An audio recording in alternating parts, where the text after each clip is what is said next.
Congress party పెద్దలు గౌరవ శాసనసభ్యులు శాసనమండలి సభ్యులు పార్లమెంట్ సభ్యులు మాజీ మంత్రివర్యులు కాంగ్రెస్ పార్టీలో వివిధ హోదాలు ఉన్నటువంటి నాయకులు గౌరవ మంత్రివర్యులు అదేవిధంగా పీస్ అధ్యక్షులు మహేష్ కుమార్ గౌడ్ గారు అదేవిధంగా మీనాక్షి నటరాజన్ గారు ఈ కార్యక్రమానికి ఈనాటి సమావేశానికి తెలంగాణ నలుమూలల నుండి వచ్చేసినటువంటి కాంగ్రెస్ పార్టీ నాయకత్వానికి కాంగ్రెస్ పార్టీ అభిమానులకు అందరికీ కూడా పేరు పేరున నా హృదయపూర్వకమైనటువంటి నమస్కారాలు ఈ సందర్భంగా ముందుగా తెలియజేస్తూ గ్రామ స్థాయి అధ్యక్షుల నుండి మండల స్థాయి కాంగ్రెస్ కమిటీ అధ్యక్షులను జిల్లా కాంగ్రెస్ పార్టీ అధ్యక్షుల్ని నాయకులతోని ముఖాముఖి సమ్మేళనం ఈరోజు జాతీయ స్థాయి అధ్యక్షులు ఉన్నటువంటి మల్లికార్జున్ ఖార్గే గారితో జరుగుతున్నటువంటి సమావేశానికి వేలాదిగా వచ్చేసినటువంటి నాయకులందరూ కూడా గత 16 మాసాలుగా గత 18 మాసాలుగా ఇంచుమించు కాంగ్రెస్ పార్టీ ప్రభుత్వం ఏర్పడి గౌరవ ముఖ్యమంత్రి శ్రీ రేవంత్ రెడ్డి గారి నాయకత్వంలో తీసుకున్నటువంటి సంక్షేమ కార్యక్రమాల్ని గడప గడపకు తీసుకొని వెళ్ళి వచ్చే ఎన్నికల్లో సర్పంచ్ ఎంపీడీసీ జెడ్పీడీసీ ఎంపీ ఎన్నికల్లో కాంగ్రెస్ పార్టీ అభ్యర్థులు గెలవడానికి మనం అందరం కూడా పాటుపడే విధంగా ఈ రోజు ఈ సమావేశం ఉపయోగపడాలని చెప్పిన సందర్భంగా నేను మనవి చేస్తూ గ్రామాల్లో పేదలు ఇది ఇందిరమ్మ రాజ్యం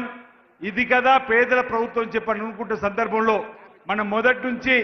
ఇచ్చిన సంక్షేమ కార్యక్రమాల్ని ప్రజల్లోకి తీసుకొని వెళ్ళి ప్రతి గడపకు చెప్పేటువంటి కార్యక్రమం చేస్తే ప్రతి గ్రామంలో ప్రతి మండలంలో కాంగ్రెస్ పార్టీ అభ్యర్థులు స్థానిక సంస్థల ఎన్నికల్లో గెలవడానికి చక్కటి అవకాశం 10 సంవత్సరాలుగా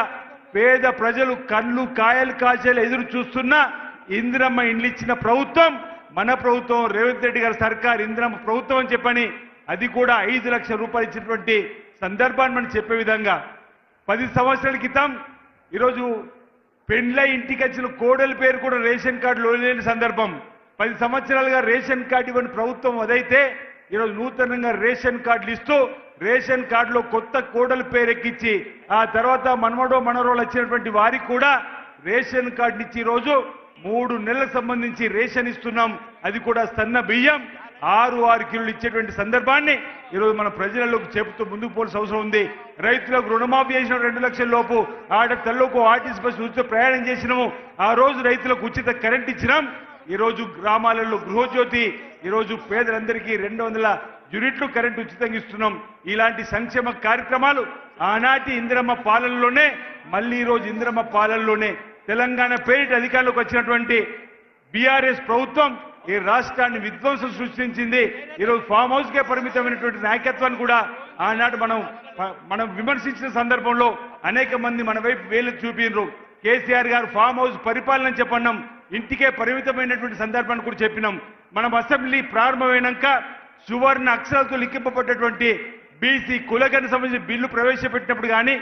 ఎస్సీ కేటగిరీకి సంబంధించిన బిల్లు ప్రవేశపెట్టినప్పుడు కానీ కేసీఆర్ గారు రమ్మని కాంగ్రెస్ పార్టీ పక్షాన మనం కానీ గౌరవ ముఖ్యమంత్రి రేవంత్ రెడ్డి గారు కోరిన రానటువంటి సందర్భాన్ని గుర్తు చేస్తూ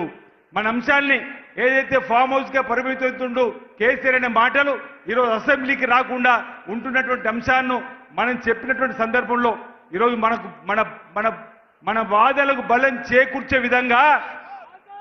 మై డియర్ డాడీ అంటూ డాక్టర్ రాసిన లేఖలో కూడా అంది కవిత ఏమన్నది నాన్న మీరు ఇంటికే పరిమితం అవుతున్నారు ఈరోజు మీరు బీసీ బిల్లు పైన మాట్లాడాల్సి ఉండే మీరు ఎస్సీ కేటగిరీస్ కూడా మాట్లాడాల్సి ఉండే చెప్పిన మాట ఈరోజు చెప్పినటువంటి సందర్భంలో మన వాదాలకు బలం చేకూర్చే విధంగా ఈరోజు ప్రజలందరూ కూడా మన వైపు చూస్తున్న సందర్భంలో ఈరోజు మల్లికార్జున్ ఖార్గే గారు ఏఐసిసికి సంబంధించినటువంటి ప్రధాన కార్యదర్శి గారు గౌరవ ముఖ్యమంత్రి రేవంత్ రెడ్డి గారు త్వరలో వచ్చేటువంటి క్రమంలో గౌరవ ఉప ముఖ్యమంత్రి మంత్రులు కూడా త్వరలో వచ్చే క్రమంలో ఈనాటి సందేశాన్ని ఈ జాతీయ స్థాయి అధ్యక్షులు మల్లికార్జున్ ఖార్గే గారి సందేశాన్ని ఈరోజు మన రాష్ట్ర ప్రభుత్వం చేపడుతున్న సంక్షేమ కార్యక్రమం సందేశాన్ని మనం ఈరోజు ఈ సమావేశం ద్వారా తీసుకొని గ్రామాన మన పార్టీ యొక్క ఎజెండాను ఇందిరమ్మ రాజ్యం తీసుకున్న కార్యక్రమాల్ని చెబుతూ వచ్చేటువంటి ఎన్నికల్లో స్థానికంగా గెలవడంతో పాటు